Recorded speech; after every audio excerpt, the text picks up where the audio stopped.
Today's lecture is on central banks. We already had a few lectures ago about banks. So what are central banks? Well, today they're very special government banks that are responsible for the currency, the money. And so every country in the world has a paper money that has the name of their central bank on it. But I wanted to take as you know, I like to understand origins of things, and I wanted to take it back to the beginnings of central banking so we'll understand better what the institution is. And I wanted to bring up first the theme of this course, which is that financial innovation or invention is an important process that is not unlike engineering invention. When somebody gets an idea and it's proven to work, it gets copied all over the world. That's the way the human species is. We all have the same kind of cars, we all have the same kind of airplanes. Why? Not because we're copycats, but because someone has figured out something that works. And of course, everyone copies it. And I think the same thing is true with central banks. So I wanted to get to the history of central banks and to go back first to the first central bank. Then I'll bring it all the way up to the modern times where the recent financial crisis, during the crisis, the actions of the world's central banks was extremely important in preventing what might have been another Great Depression. So these institutions have become of fundamental importance. So remember the story I told you in our banking lecture about how banks got started in the UK. They'd already been seen earlier in other places, but the really modern banking institution is traced to the Goldsmith bankers. Okay, so there were goldsmiths who made gold jewelry, and people found that since they had a safe or they had a way of protecting things, they would leave their gold on deposit at the goldsmith banker. And the goldsmith banker would give you a little piece of paper indicating that you could anytime come back to the goldsmith and claim this amount of gold. And then the pieces of paper started circulating as paper money. And that's how it all started. Unregulated, nothing to do with the government. It was just private businesses. And that system, paper money backed by gold, lasted until the 1970s. Amazing. Well, it wasn't always gold. It was bimetallic. There would be gold and silver and things, or all silver. It's a long story, but we were effectively on the gold standard until just a few decades ago. But there were problems right from the beginning. And the problem was that sometimes the goldsmith bankers wouldn't make good on their pledge to redeem in gold. You'd come with your piece of paper and they'd say, I've gotten too many requests, I don't have any gold anymore. And so that was the problem. So I wanted to start with the Bank of England, which was founded in 1694. And it was just a bank, but it had a special charter from the Parliament, from the British government, that gave it a monopoly on joint stock banking to start with. It would be the only bank in the United Kingdom that was allowed to issue shares and sell shares to a large number of people. There were other banks, but they were partnerships and it had only a limited number of partners. So they didn't get as big. So the Bank of England became the dominant bank in the United Kingdom. And it started a practice, and this is very important historically, it realized it had a lot of power because it was the guerrilla bank, and there were a lot of little banks. And they realized soon that they could put any bank they wanted out of business whenever they felt like it. How? Well, because the Bank of England was so big, they got a lot of notes issued by these other banks. So anytime they wanted to, they could just present them all for payment. And no bank could withstand that. They didn't have enough gold on hand. So they could drive any bank to bankruptcy. But the Bank of England began to assume its role as essentially a government bank without being officially government by using a let's live and let live policy under one condition. If you are another bank in the UK, you have to keep a deposit with us, okay? And the Bank of England would tell you how much. If you didn't do that, you could be destroyed.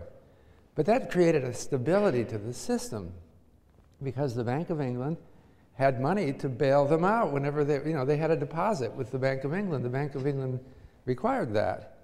And so whenever a bank got in trouble, they could always take their money out of the Bank of England. So the Bank of England then would help these banks in return for their keeping a deposit, sometimes even lend more money to them. So that created a stable banking system over the centuries. So that was the model for all of the central banks of the world. They're all copies of the Bank of England. The Bank of England, by the way, was not an independent. It became a government bank. I don't know the whole history, but it wasn't really independent of the government until 1997, when the United Kingdom made it formally independent. But nonetheless, it was a model for central banking. And it was observed over much of the world. Notably, in the United States, there was a bank called the Suffolk Bank. This is much later. It was founded in 1819 in Boston. And it was a private bank, and on its own, it just decided to do the same thing that the Bank of England did. It required that all of the New England banks kept a deposit with it. And it did the same thing. And it stabilized New England from bank runs. And it lasted, the Suffolk System lasted until 1860.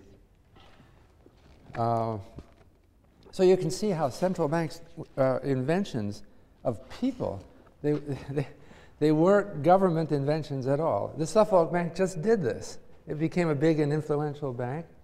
And the United States in the first half of the 19th century had repeated banking crises, and there were repeated problems with the currency.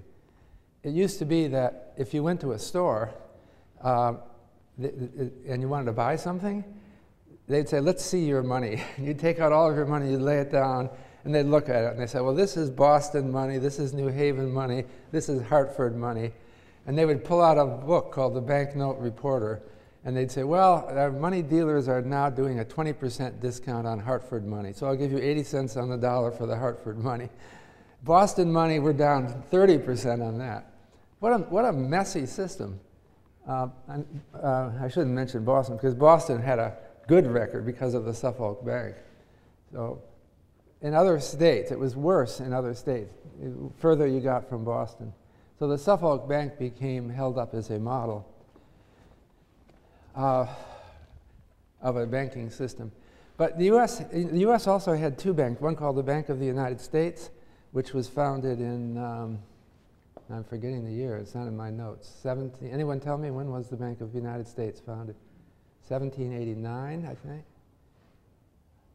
And then we had a second Bank of the United States, but they weren't really functioning like the Bank of England. They were maybe somewhat like them, but the banks of the United States were not really central banks, and they were not renewed. They disappeared in 1836. But the big movement in the United States, there was a lot of, because the United States didn't want the government involved in private business. They were reluctant to set up a central bank for a long time.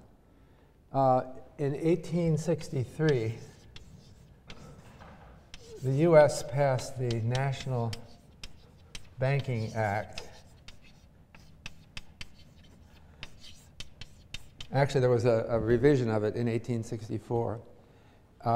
And they tried to get some of the advantages of these central banks without actually founding one. So what they did then is they said there's a new kind of bank called a national bank, and the national bank would have a name like the First National Bank of New Haven. Every city created a bank in 1863, which was called the first national bank of something. And the government required that they keep on deposit with the Treasury capital to back their currency. So they were called national bank notes, okay, that were issued by the banks, printed by the government, but and they all looked the same except they had a different name of the different bank on them. And they had capital requirements. So the banks had to put deposits with the Treasury backing their currency. That was a success.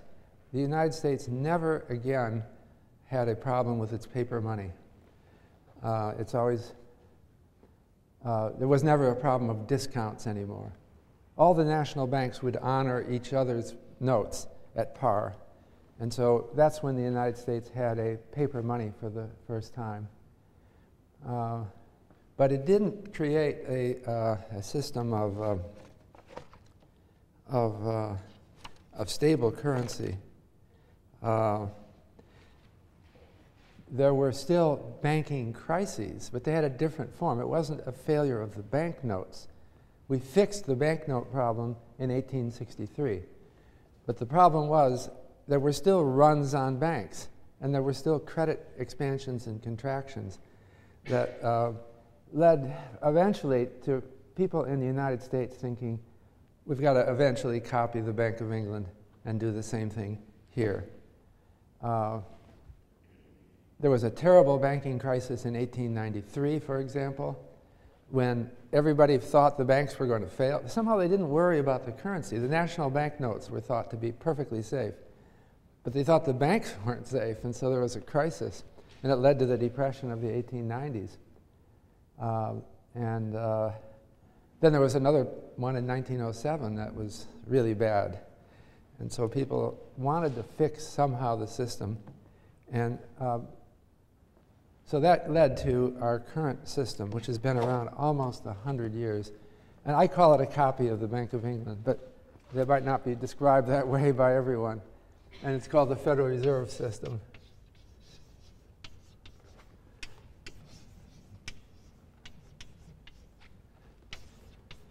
All right. And that was created by an act of Congress in 1913. And it opened its doors in 1914. But the U.S., again, we always feel that we're different. And we have to make it look different. We can't just copy the Bank of England. We've got to do something different. So they said, why don't we create 12 banks? That sounds more American, and have them all over the country. And so we didn't create a central bank. We have a banking system with 12 Federal Reserve banks. But of course, they decided to have a headquarters in Washington, D.C. called the Federal Reserve Board. Okay. So, the Board of Governors of the Federal Reserve System is an agency in Washington that oversees the 12 regional banks. Okay, do you know what region, the country is divided up. What region are we in? It's Boston. This is the Boston region. So most of the money in your pocket is Boston money. It only says so now on the $1 bills, I think, but you can look and see whether where your money came from, which of the 12 banks, your currency. But the Federal Reserve System, as founded in 1913, required, just like the Bank of England, that banks have deposits, or either currency in their vault or deposits with their Federal Reserve Bank to back up their currency. And once again, if they got into trouble, they could draw on their deposits with the Federal Reserve, or even beyond that, the Federal Reserve could come to their rescue. They've been good banks. They've kept their deposits, just like under the Suffolk System. They've kept their deposits with the Federal Reserve. The Federal Reserve will then help them a little bit more. And so it became known as the lender of last resort.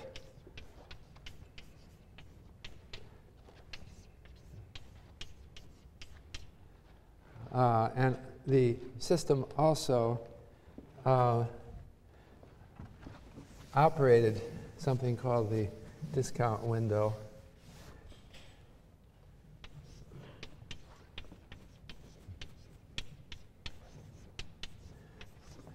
Now, why do they call it a window? What this is, when you people never go into a bank anymore, right? Or do you go into banks? Remember they used to have a teller, and the teller would be sitting at a sort of a table, and there's a little something. He's talking to you through a window. I guess they wanted to keep you separate from the money, so there was a window where a teller would talk to you. So the discount window was a special window at the Federal Reserve Bank for banks to come. Just like this is the metaphor anyway. I don't know if they ever had such a window. And so the bank that was in trouble could go to the discount window, and has to bring something, though. They have to bring some securities as collateral. And so the teller behind the discount window would discount the collateral brought by the bank and lend money. So it's called a discount window because you couldn't just borrow money. You had to bring some asset as collateral for the loan. So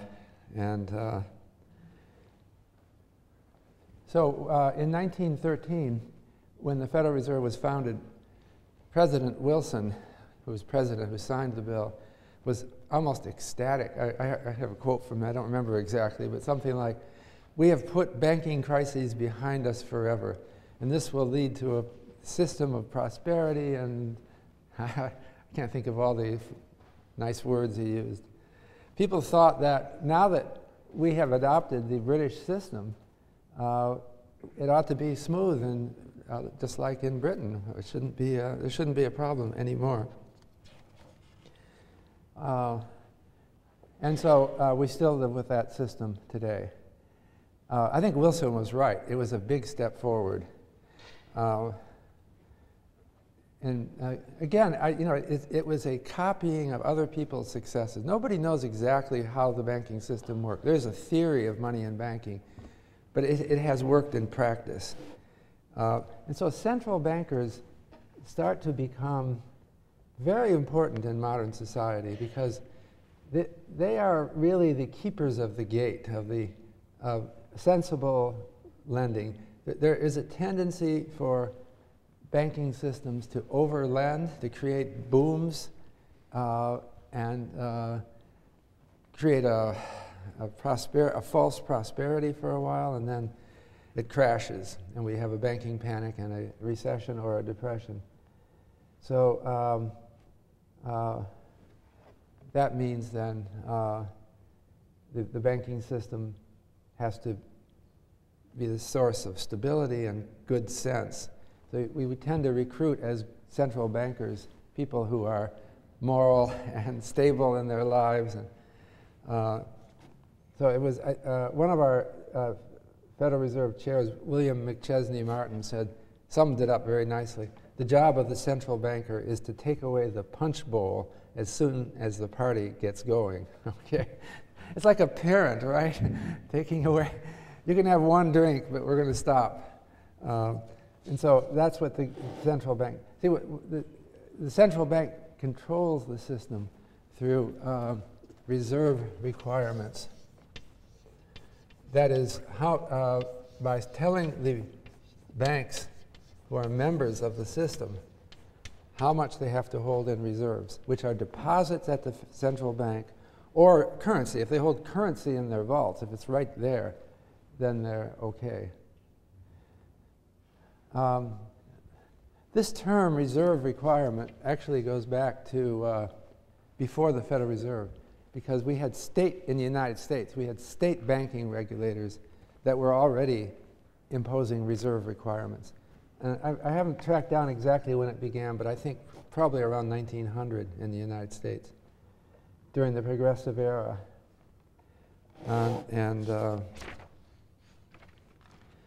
So there are also capital requirements. And I'll come back to making a distinction between the two. Capital requirements and reserve requirements, both of those terms began to flourish around 1900, even before the Federal Reserve, with state banking regulators who were requiring both capital and reserves in the United States. I don't know the history of every other country. But as after the Federal Reserve was set up in 1913, it began to take over both of these functions of setting reserve requirements and setting capital requirements. Let me go a little forward in history. The system appeared great. We had the Federal Reserve. We had now every country of the world, not just the US and the UK, virtually every country of the world had a central bank. Even communist countries, I think, had central banks. The system broke down in 1933. Well, actually before 33, after 1929, banks started to fail. And the Federal Reserve could have bailed out the banks. In the United States, they started to fail, not the United Kingdom, but there was a banking crisis after 1929, and it reached its peak in 1933. So just before President Roosevelt took office, the banks were in total disarray, and the first thing Roosevelt did as president was to shut down the entire banking system of the United States. It was called the banking holiday because everyone was running to the bank. It was a catastrophic bank run. Everyone was failing at once. And it was quite a scary situation because nobody could get at their money. The banks were all closed, all of them. And people started to run out of money. I remember was it the Harvard Crimson did a poll of its students asking them how much money do you have in your pocket, and it got down to like 10 cents and 5 cents. They just spent all their money. What do you do? I mean, how can you get lunch? Well, I assume they had a cafeteria. Somehow you could still do it. You couldn't go anywhere and spend any money if you didn't have it because it was all tied up. So people started changing IOUs, and it was just a mess. The Federal Reserve didn't stop that crisis, but the Roosevelt administration did other things to prevent crises like this, notably set up the Federal Deposit Insurance Corporation. Now this was deposit insurance had preceded the FDIC in 1933, but it had never been a success. It had been tried in a number of places. The US, I think, set the example for deposit insurance, and that began to augment central banking. The US had not had another banking crisis since 1933 until 2007. Just recently. And, well, I should say there was the saving and loan crisis, but not a big banking crisis. That is testimony to, I think, the importance of deposit insurance. But the Federal Reserve began to see its role as not so much preventing banking crises, that was always in the background, but as stabilizing the economy. And so the Fed began to think of itself as preventing the recurrence of recessions.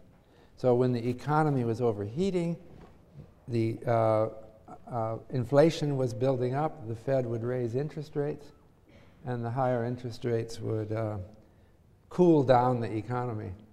And when the economy got too soft, when the unemployment rate went up, the Fed would cut interest rates, and that would encourage borrowing, encourage spending, and boost the economy. Actually, that function of the Fed goes back even before 1933. There was an economist, Charles Amos Dice, who wrote in the 1920s that the Federal Reserve is like the regulator on a steam engine. Do you know anything about steam engines? They have this thing that whirls around with two little weights, and if the steam engine gets too fast, the weights spin out by centrifugal force, and it cuts off the steam so that it doesn't overheat. The engine doesn't get going too fast. And so Dice said, the Federal Reserve is an invention now that is serving a different, it's the regulator for the whole economy. And I think he was right, although it's not as accurate as a regulator on a steam engine, but it works somewhat well. I wanted to mention, every country now has a central bank, but I just wanted to mention the European Central Bank because it's quite new, and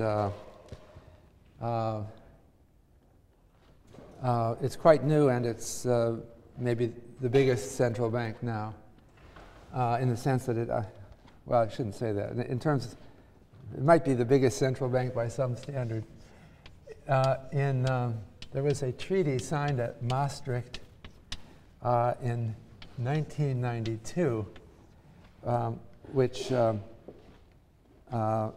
led to the creation of the European Union from the European communities, and it also created a plan for a new currency called the euro, which is a European currency.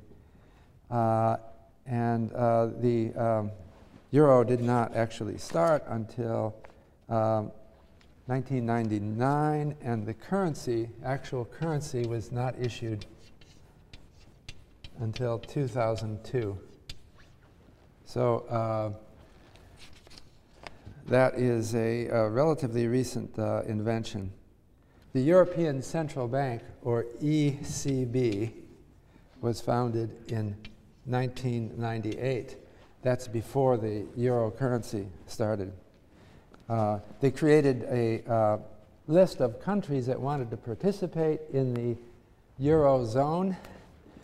The Eurozone, not all European Union countries decided to participate in the euro. Notably, the United Kingdom had a referendum and voted against it. And to this day, they are not members of the euro. Also, Sweden, Lithuania, Latvia, Estonia, Poland, Czech Republic, Hungary, Romania, Bulgaria, and Malta are not in the Eurozone. Some of these countries that are not officially in the Eurozone use the euro unofficially. It's not their currency, but there's no law against your coming in and spending euros, so the euro seems more distributed than that. So anyway, that's the most recent central bank. But it's the same general structure as every European country has its own central bank, like the Banco d'Italia or the Deutsche Bundesbank. But their original purpose is kind of gone because they no longer maintain a currency. There are no more Deutschmarks or Italian lira. They're all using the euro.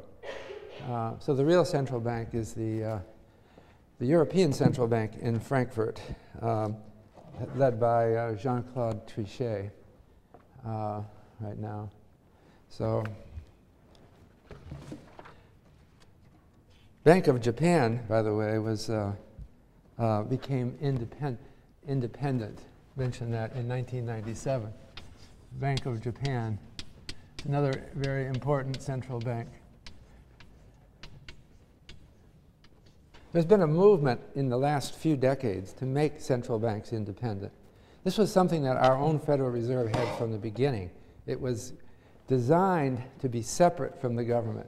The reason was they thought that a government might want to inflate the currency. Political pressures might at certain times cause them to try to influence the central bank.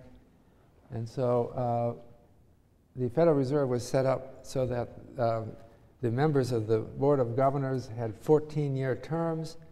They couldn't be kicked out except for impeachment offenses. And so the government couldn't control the central bank. The independent central bank has been very important. What tends to happen is you bring people in who've had long careers in banking, who have a reputation for integrity, and you tell them that you are the custodian of the currency. You bring in people who believe in the importance of a stable currency, and then you give them a 14-year term, and they're there. It's like the Supreme Court almost. You can't kick them out.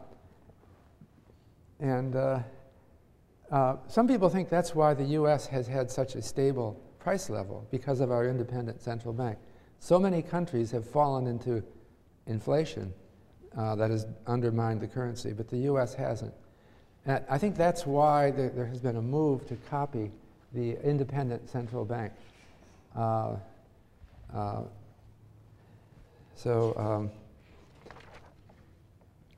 Okay, now I wanted to talk now about specifics of what the central bank does. Notably, the Federal Reserve System has a committee called the Federal Open Markets Committee, FOMC, Federal Open Markets Committee, that meets around once a month. And they issue a statement every time they meet. And as it is now, actually FOMC doesn't go back to 1913, but I'm talking about the Federal Reserve as it is now. This committee decides on a range for an interest rate called the federal funds rate.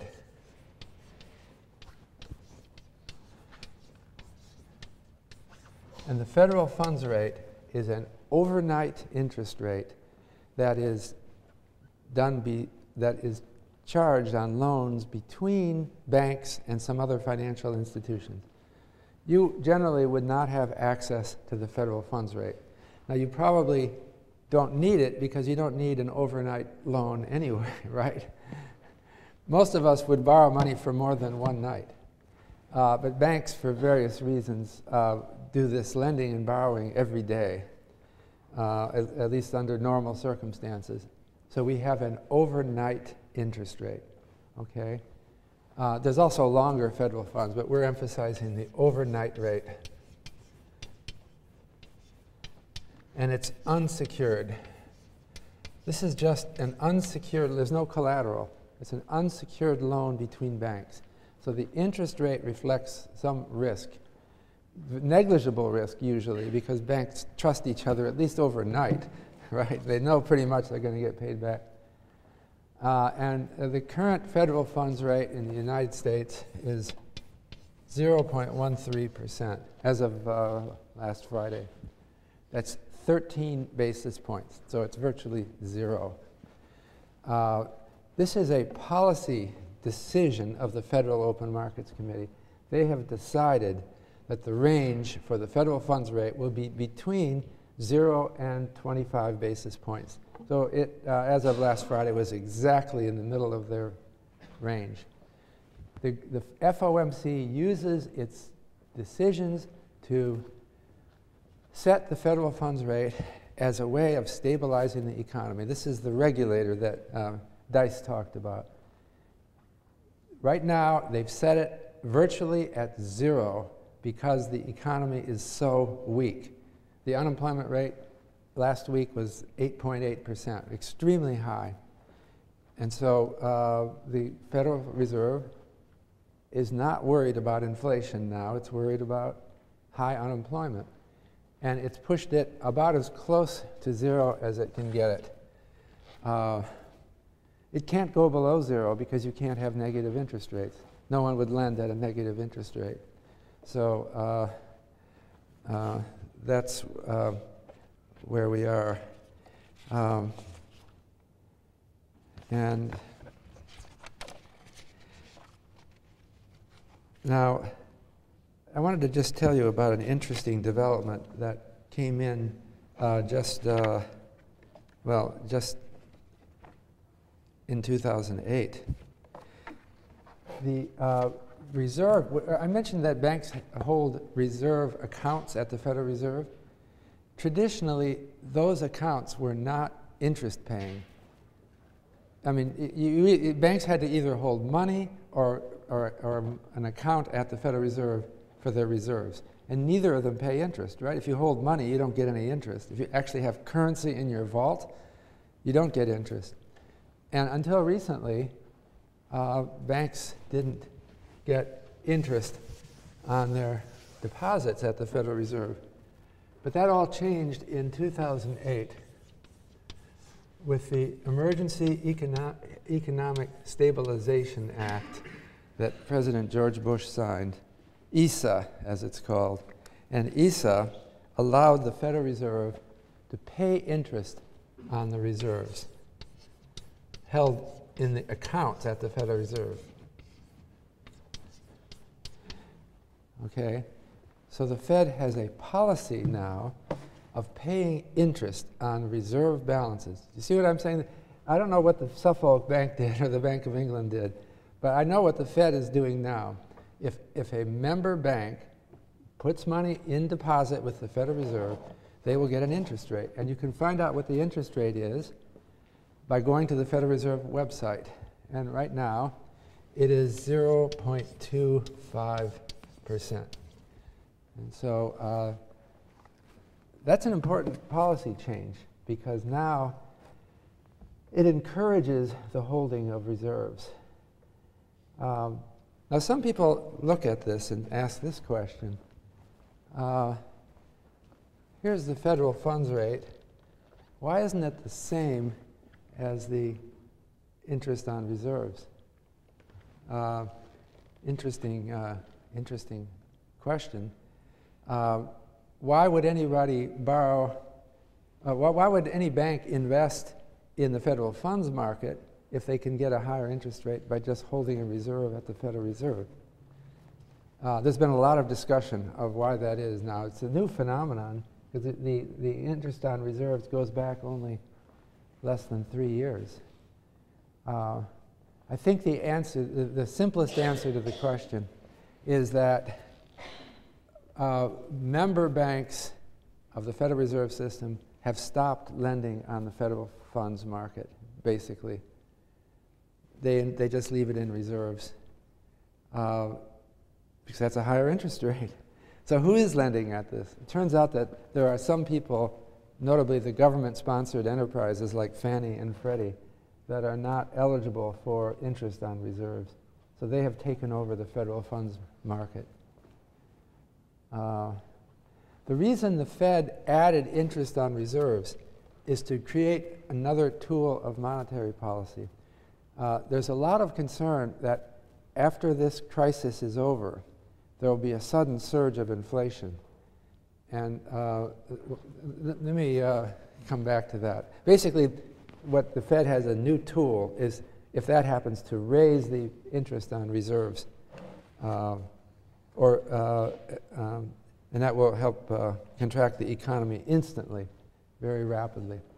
The way the Fed controls the federal funds rate, and has been doing for years, is by buying and selling treasury bills on the open market, by affecting the supply and demand for short-term credit.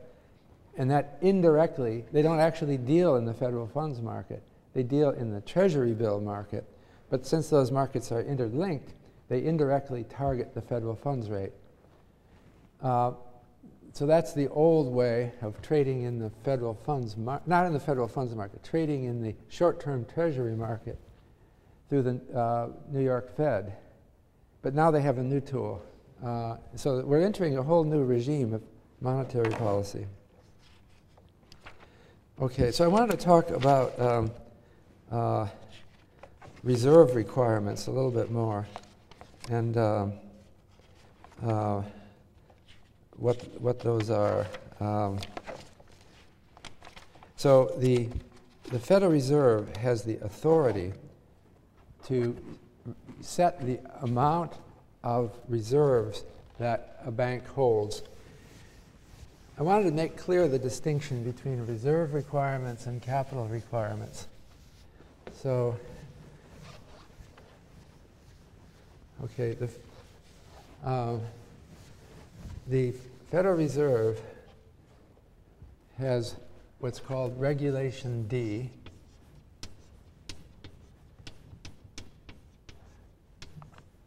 which specifies how much banks have to hold as a function of their liabilities. And as of right now, the reserve requirements are 10% of transaction accounts.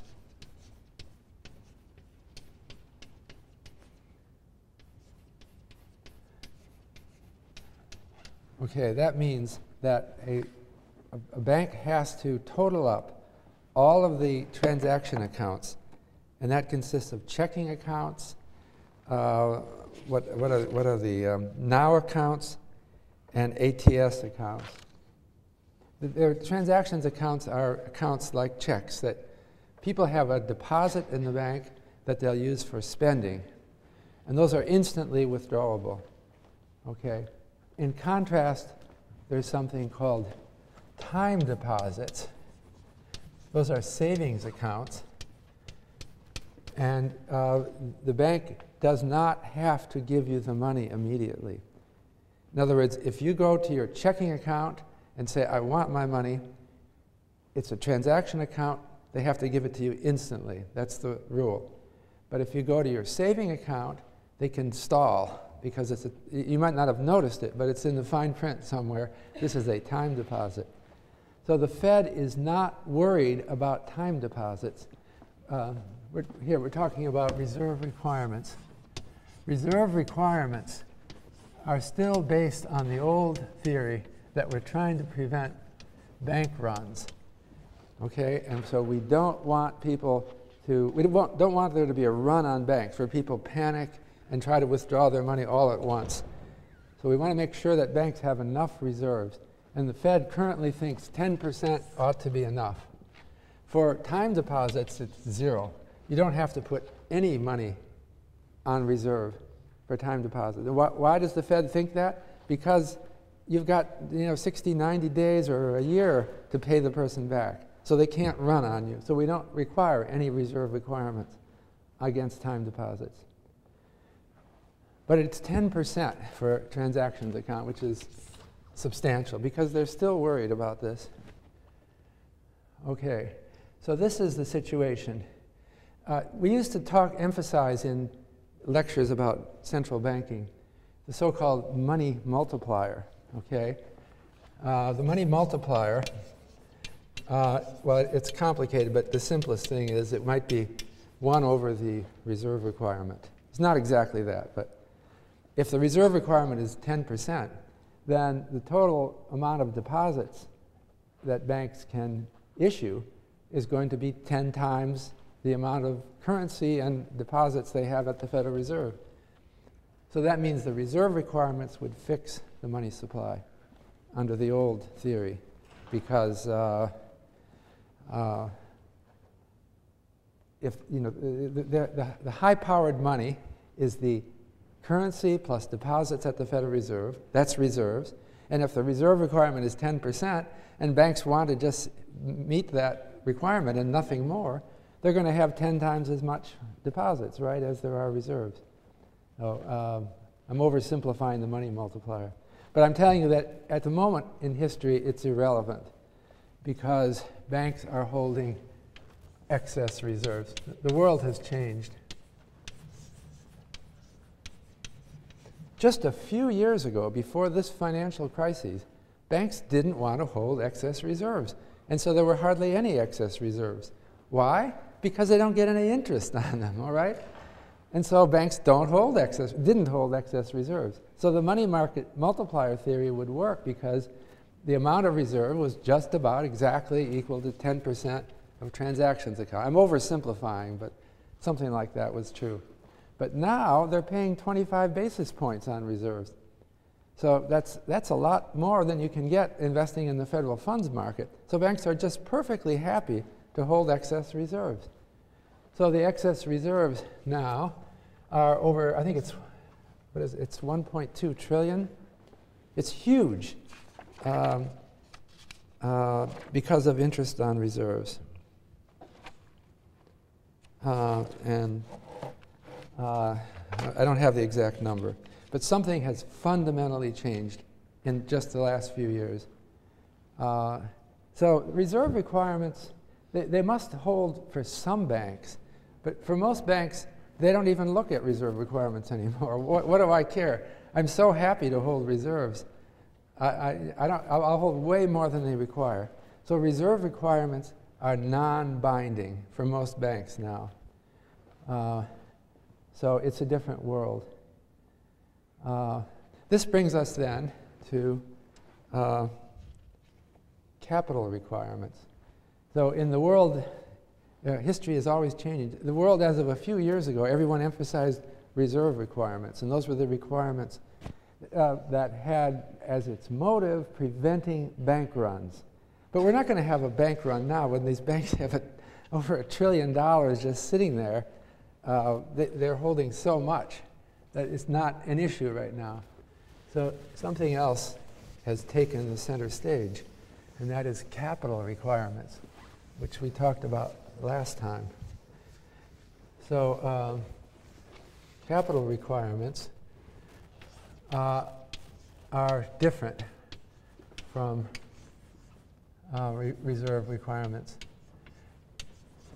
I just defined reserve requirements were a fraction of the transaction accounts. They were defined by a liability of the bank. A transaction account is like a checking account. It's some money that the bank owes to other people. And we have this requirement that 10% of that is the reserve requirement. But capital requirements are different, and they're more likely to be binding these days. These were emphasized in Basel III, which we talked about before.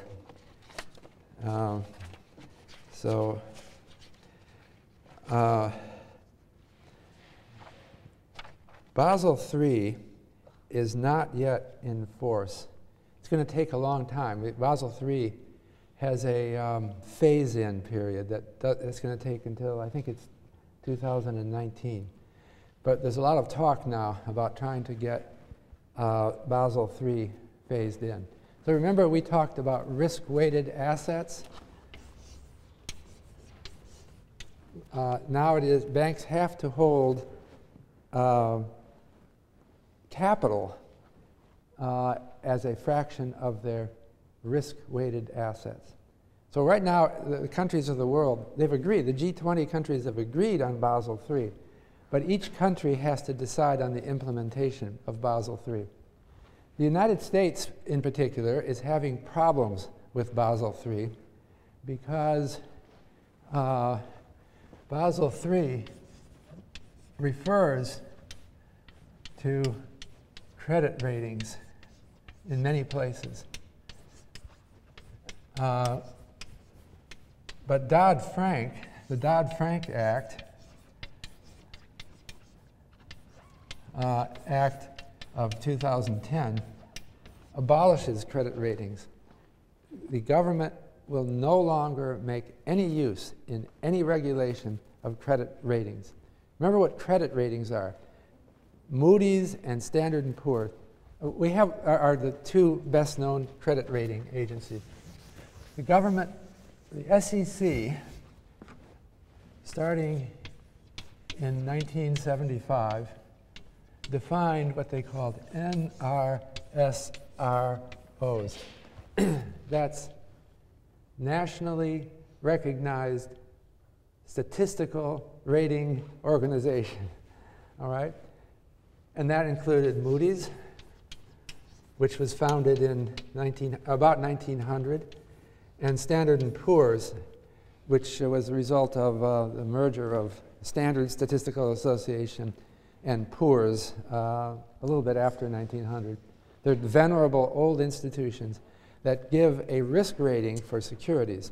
For example, Moody's will give its best securities a AAA rating, okay? That means Moody's thinks they'll never default. Yale University is rated AAA by Moody's, for example. But they go, if they don't like you quite as much, they'll downrate you to AA. Or if they don't like you even more, you're only A. And then, God forbid, you go down into the Bs. It's like, in fact, Moody, John Moody, in his book, acknowledges that it was just, he took the same grading system that he got in college. I don't know why, it's a little different. You don't get a AAA grade here, do you? I've never given a AAA. But that's how Moody saw it, and so it survives like letter grades to securities. Well, Moody did that in 1900, and if you read his autobiography, people said, "You're crazy. How can you give a grade to a security?" It seemed like a wild idea, but he stuck with it, and over the years, people began to believe in them more and more. So it led to an idea that we fully understand the risk of securities. And so there was a complacency set in. And the government started to recognize these NRSROs as if they were proclaimers of God's truth. And they started all kinds of regulations, said what your capital had to be depending on the rating of various assets you hold. But the whole thing collapsed in the recent financial crisis because some AAA securities lost almost everything. So the rating agencies made a big problem issue. And so Congress has now said nobody can make any regulation based on ratings of the NRSROs. But Basel III people didn't get the message. Well, they're not America, they're international, and they still believe in them. I think it's a little bit difficult to know how to handle risk. This is the fundamental problem. And it would be nice if Moody's and S&P could tell us, but the problem is that they missed this whole crisis. They didn't see it coming. And why didn't they? Well, that's a deep issue, but that's what people are wrestling with right now. So the US has to figure out what to do to reinterpret the Basel III recommendations for the United States without using any reference to Moody's and S&P. What will probably happen, I think, is that the banks will have to have their own risk committees, and they will have to come up with their own assessments of risk, and they'll be responsible for those. But what will really happen is they'll just look at the Moody's and S&P ratings, and it'll be rubber stamping them. So I don't think that there's a whole question whether Dodd-Frank will be effective in reducing our requirement. But I wanted to go over the capital requirements once again, because now they're increasingly important. And I wanted to go through just a simple example of capital requirements so that you'll understand them. And I don't think that the general public understands them very well at all. Okay, and so this is old accounting, or old finance, but these requirements go back 100 years. I'm going to talk in very simple terms about them. Oversimplifying. Basel III is a complicated new agreement. It has a lot of ins and outs. But I'm just going to oversimplify it and talk about the Basel III common equity requirements that I'm going to tell a little story about founding a bank, okay? And let's just understand how capital requirements work. So imagine that you decided to found a bank, okay? In developed countries of the world today, you can do this. You can set up your own bank. The only problem you have to get a charter, you have to apply for a charter, you have to decide whether you're a national bank in the United States or some other kind of bank. But you get a charter and you open your doors. Now you've got to start complying with capital requirements. But let's say you do that, all right? You find that there's an empty bank building downtown, all right? You rent the building, you go through the paperwork and you set up your bank and you open the doors. And now we have one of those windows with a teller and inviting deposits, okay? So I'm going to tell a story which is oversimplified and maybe a little bit. Let's say that you open your doors and someone walks in with $100 and deposits it, all right? So this is your bank, or I'll say my bank, okay? The bank Now, I think regulators would require you come up with some capital first, but I'm going to tell the story. It seems to be a nicer story. You start out with deposits. Assume your regulators allowed you to start. So somebody walks in and deposits. And here's your assets, and here's your liabilities. Okay, left side is assets, right side is liabilities. So someone deposits $100 in cash to your bank. All right. So you've got an asset now of $100. Okay, and you have a liability now of $100. If that's a savings account, you don't have any reserve requirements. If it's a transactions account, you have to hold $10. I've got it, right? I've got $100 sitting in my vault because the guy just gave me $100. So I'm satisfying both my reserve requirements and now am I satisfying my capital requirements? Well, I have to calculate risk-weighted assets, all right? Remember, every kind of asset has its risk. What about cash? Well, cash has a 0 risk, so it has a 0 risk weighting. So right now, my risk-weighted assets equals 0. Okay?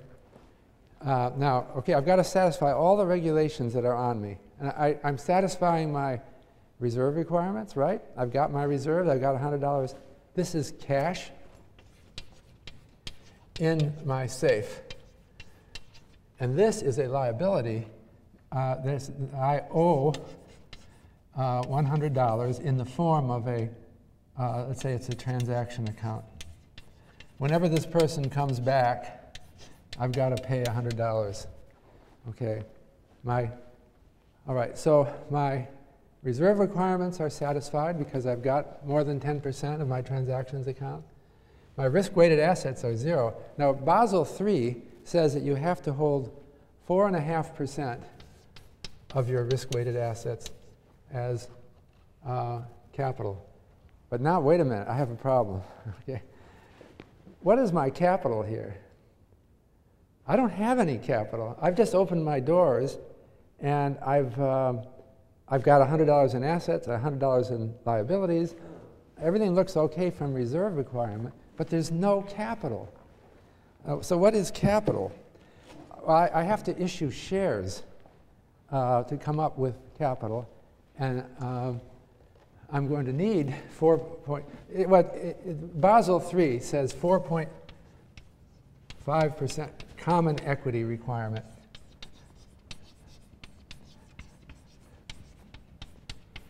And they also have something called a capital conservation buffer, which is another 2.5% plus 2.5%, which you don't absolutely have to hold, but if you don't hold it, you're subject to restrictions. So I'm going to add these. This is the capital conservation buffer. I've got to hold 7% under Basel III. And I don't have any capital here, all right? So what do? I'm not in compliance, so I've got to do so. I've got to raise capital. So what I can do is I can issue shares. I have to sell shares in the business. So all I need to do is sell well, okay, what would it be? Let's say I issue $20 in shares. Okay. And then that means someone gives me more cash, right? Because someone paid for the shares. So I've now got $120. Well, I add another plus 20. So it's a total assets of 120, all held in cash. Okay, now I've got, now this is not a different kind of liability. This is common equity.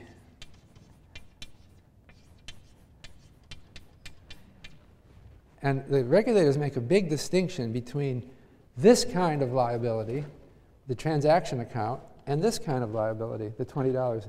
Why do they make a big distinction?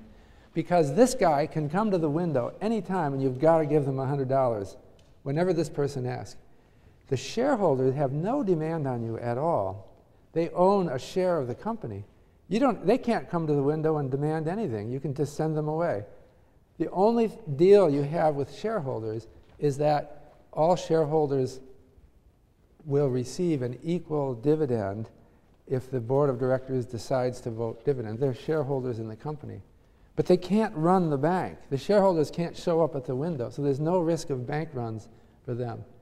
And there's no risk of problems, because if anything goes bad, you just tell the common equity guys, you're out, you lost. Okay, so now what are my risk-weighted assets? They're still zero. I've got $120 in cash, zero. I don't have any, 7% times 0 is 0. So now I'm in great shape. I've satisfied both my reserve requirements and I've satisfied my Basel III capital requirements. Okay, now, so what do we do next? We created a bank and there's no interest paid on these checking accounts and we're not earning any interest. We've got a bank and we're satisfying the requirements, but nobody's making any money, so we got to do something to make money. So what I'm going to do is I'm going to, let's say we get our board of directors meeting, a board of directors elected by the common equity shareholders, and we decide, let's make some corporate loans. So why don't we lend out all of this $100 that was cash and lend it to some business as a corporate loan, and we'll charge them interest. Now we're going to start making money. So this is no longer cash in safe. This is corporate loans. Loans to corporations to do business. All right. So there we are. Our balance sheet balances. Everything looks fine. But what is our risk-weighted asset now? Well, you remember corporate loans get 100% risk weight because under Basel, going back to Basel I, they always thought corporate loans are risky assets. So my risk-weighted assets are now $100, okay? And 7% of $100 is $7. So, hey, I'm doing fine. Now we're capitalized enough. We're in business. We're satisfying both our reserve requirements being 10%, and that's only $12. We've got it in cash. And we're satisfying our Basel III capital requirements. So everything is fine. Everything is fine, and we're in business. And we're not done yet, because our risk-weighted assets, our $7 is the capital requirement, and we've got $20 in common equity. Okay. So everything is great, and this is fine. But now let's go on. Now there's a crisis, all right? Business gets bad. So the next thing that happens is 20% of my corporate loans default, okay? And so we then, it becomes clear. We have another board meeting, and someone says, I have bad news. We made $100 in corporate loans, but these guys, $20 is never going to get paid back. The borrower is out of business. So I suggest we do a write-off of our corporate loans, and let's reduce them to $80. Okay? So what happens? Now, assets have to equal liabilities. $100 is our assets now, not $120, right? Because we just lost $20. Our liabilities can't be $120 because they have to equal our assets. What gives? Well, it's the shareholders that give. So we mark down common equity to 0. And now assets and liabilities match. So now let's look at our requirements. What about our reserve requirements? Reserve requirements are fine. We're holding excess reserves. We only have to hold $10, and we've got $20 in cash. But we're no longer satisfying our capital requirements. So our bank regulator is going to shut us down unless we do something to raise capital. So how do we raise capital? That's the next step. Well, one thing we could do is we could sell some of our corporate loans, right? We could find a buyer for our corporate loans, and we could sell, say, $20 worth of them, bring this down to 60, and this would go up to 40, all right? Our risk-weighted assets would now, well, then, let me see. No, that wouldn't do it. I'm sorry, that wouldn't do it, would it? We still don't have, I'm sorry, I misspoke. We still don't have any common equity. In this case, if we don't have any common equity, we can't get out of this by selling our loans. We could have if it didn't reduce it to 0. if the common equity went down to $10, then I could sell some of my corporate loans to get out of this mess, right? But I've made it 0. So the only way out that I can do is to issue more shares. So I've got to go to my friends again and say, well, we started this bank, but we goofed up. We made bad loans. And so we've exhausted our common equity. I've got to raise more capital now. And so what you could do is get more friends to come in. Now, they might not want to do it because the previous friends just got wiped out. They lost everything, right? But you're coming in as new shareholders on top of the old. And you could then go back to where you were before by just issuing more shares. So this is the system. I think I've pretty much summarized it. It's simple. Now, the issue is, however, that what motivated Basel III was that this system of requiring banks to hold capital is supposed to stabilize the system. If they've got enough common equity, the bank won't go bankrupt even if they lose some of their corporate loans. It would be a big disaster to drive them to insolvency. But the problem is that the system they set up has banks responding to a crisis by selling corporate loans or issuing new shares. The problem is both of those are hard to do in a crisis. In a crisis, and everything's falling apart, you go out saying, I want to issue new shares in my bank that just lost everything. Investors are going to say, you've got to be kidding. I'm not going to invest in you right now. So you can't raise new equity. Okay, what about selling loans? Well, the problem is in a big national or international crisis, every bank on the planet is trying to sell its loans at the same time. So it creates a collapse in the system. And this is what happened in the financial crisis. This story, repeated 1 million times, was banks were trying to raise capital and they were trying to sell assets they were trying to raise capital either by issuing shares or by selling assets. And everyone doing it at the same time created a crunch. And the whole system would have collapsed if it weren't for the central banks. The central banks of the world responded quickly by loans to companies, to banks and other companies. So the lender of last resort saved the whole system from collapsing. That's the story of the financial crisis. The remaining story is the Basel III people in Switzerland said, let's analyze how we got into this situation. How did it get so bad? And they thought, it's kind of a funny system because we're requiring banks to raise capital at the worst time. And that can't be the right system. And they looked around and tried to decide what to do better. Most countries of the world were following this kind of system. There was some people were impressed by the government of Spain having a better system, but the Spanish banking system collapsed anyway, so it didn't solve the problem. So Basel III came up with a solution, which was to allow the central regulators to add another buffer of 2.5%.